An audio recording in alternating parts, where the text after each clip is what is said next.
When it came, Russia's revenge was on the civilians of Ukraine, meted out on towns and cities the length and breadth of the country.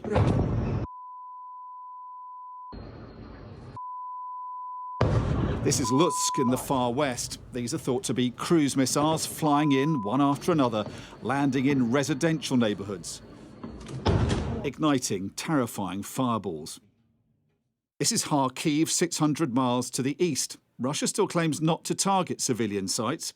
These are apartment blocks being struck by cruise missiles carrying payloads of 500 kilograms of explosives.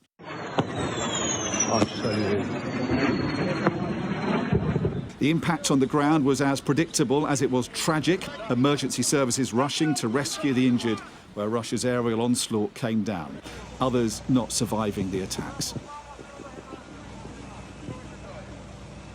In Chernihiv, in the north of the country, people described a night of terror. Very bad, very bad. I was so scared, terribly scared. I jumped up. Luckily, since the war began, I had taped the window with duct tape.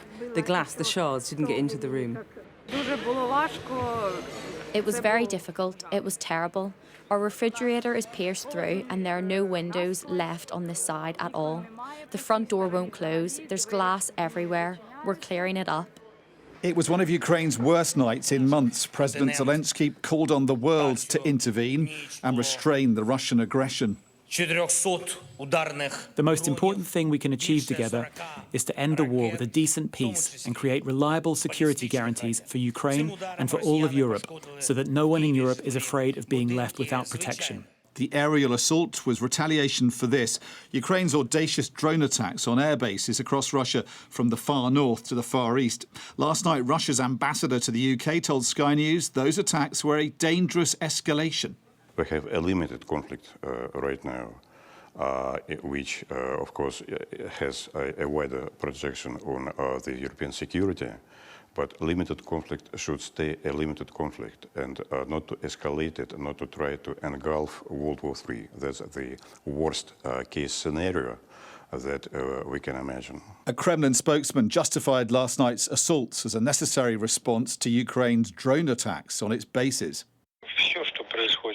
All that happens as part of the special military operation, all that is being done by our military daily, is a response to the actions by the Kyiv regime that has acquired all the traits of a terrorist regime.